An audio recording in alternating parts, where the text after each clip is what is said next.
The shock we never saw coming.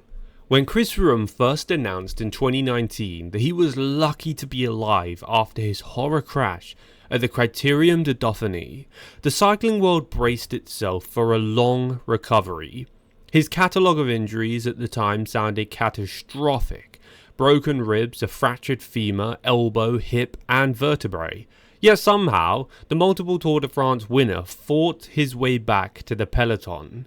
For years, we all assumed the biggest obstacles he faced were bone deep, a body pieced together with surgical steel, forever struggling to move with the same elegance that once conquered mountains. But now, in 2025, the revelation is far worse than anyone imagined. We've learned that Froome also suffered a life-threatening heart injury in that crash. Specifically, he required quadricupid aortic valve surgery, known as QAV, an ultra-rare condition that affects the heart's ability to pump blood effectively.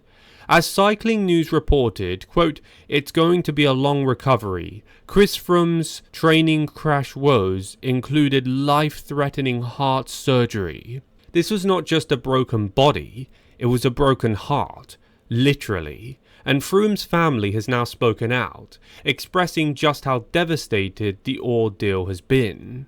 For years, we thought his struggles to keep pace in races were simply due to age and accumulated injuries. But behind the scenes, he was dealing with something far more severe. His heart itself had been compromised. The truth is shocking. We never knew. We thought it was ribs and vertebrae. But no, Froome was riding with a hidden deadly legacy of that crash. What QAV really means. So what exactly is QAV? Most people are born with a tricupid valve, 3 flaps that open and close to regulate blood flow. In the rarest of cases, a 4th cusp forms, often leading to leakage, regurgitation, or dangerous blockages. For an elite endurance athlete like Froome, whose career was defined by riding on the razor's edge of human physiology, this defect could be catastrophic. According to the Journal of Thoracic and Cardiovascular Surgery, fewer than 0.05% of the population are affected. For many, it goes undetected until later in life, but in Froome's case, doctors reportedly believe the brutal crash in 2019 may have exacerbated an existing weakness, forcing him into surgery years later. The surgery itself is invasive and delicate.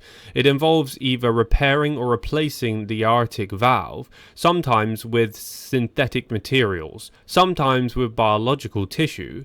For Froome, a man once defined by VO2max charts that seemed superhuman, the irony is painful. His lungs may still fill, his legs may still burn, but his heart is permanently altered.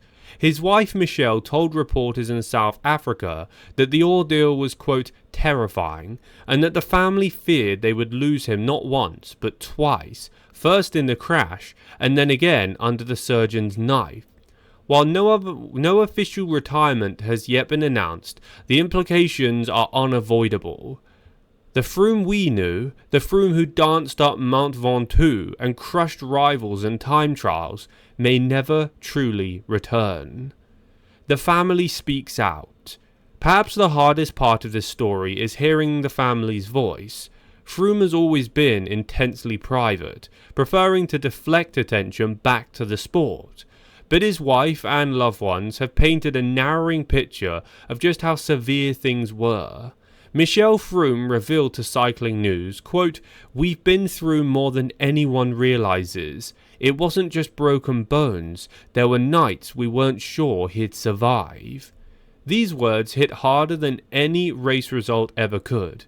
For years, fans debated Froome's form, whether his comeback attempts at Premier Tech were worth it, or whether he should quietly step away. What none of us knew was that his very life was on the line. Chris himself admitted in a recent interview, quote, "When I look back at everything, I feel grateful just to still be here. Racing was my passion, but survival came first." For a man who once epitomized the cold precision of Team Sky's marginal gains, this is a raw, vulnerable, and deeply human moment. The Froome family's openness is not only heartbreaking, but it also reframes his entire post-crash career.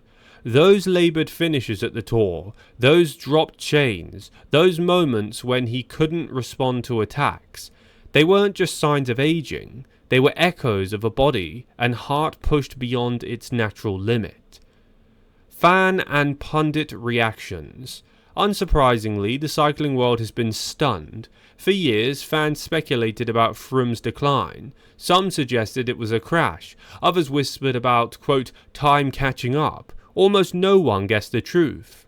On Reddit/Peloton, one fan wrote, quote, we all thought it was the broken leg. Turns out the guy's been riding with a busted heart valve. Respect to him for even showing up to races. Cycling journalists have also weighed in.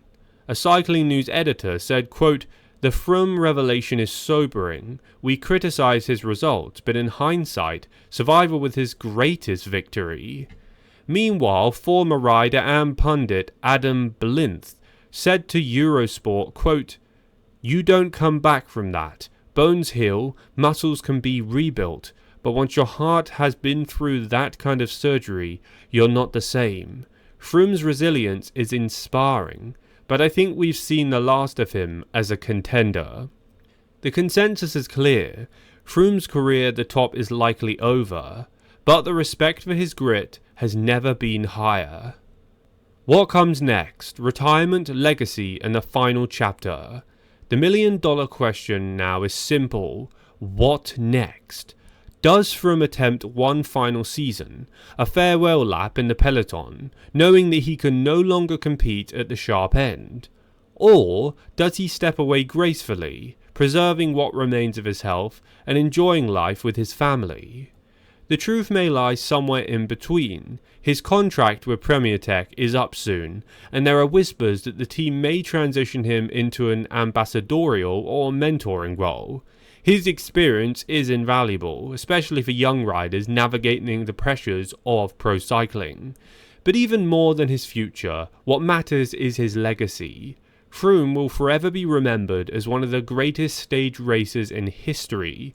4 Tour de France wins, 2 Vuelta titles, a Giro d'Italia crown. He redefined what it meant to dominate a Grand Tour era. Ironically, his greatest story might not be those victories, but this fight for survival. The man who cheated death twice, the man who revealed in the end that even champions bleed. Cycling has lost a contender, yes, but in Chris Froome's survival, it has gained a symbol of resilience. Conclusion. We thought it was bones, we thought it was ribs, vertebrae, a hip shattered beyond repair. We thought the decline was about age and beyond bad luck. But now we know it was far worse. A heart condition that could have killed him. Surgery that changed his life forever. Chris Froome's family has spoken out, and the news is devastating. But within that devastation lies something powerful. The reminder that this sport, as brutal and unforgiving as it is still about human beings. And Froome, more than ever, has shown us what it means to be human. No matter what happens next, retirement, a quiet life, or perhaps a ceremonial final race, Froome's story has been already transcending cycling. It is no longer about yellow jerseys, it is about his survival, his love, his family, and the courage to endure when everything is stripped away. Get well soon, Chris. We hope you have a quick recovery. Thanks for watching today's video, guys. If you're new to my channel, please click the subscribe button. That will keep you up to date with all of my latest uploads, including news like this, which a lot of people don't actually hear about.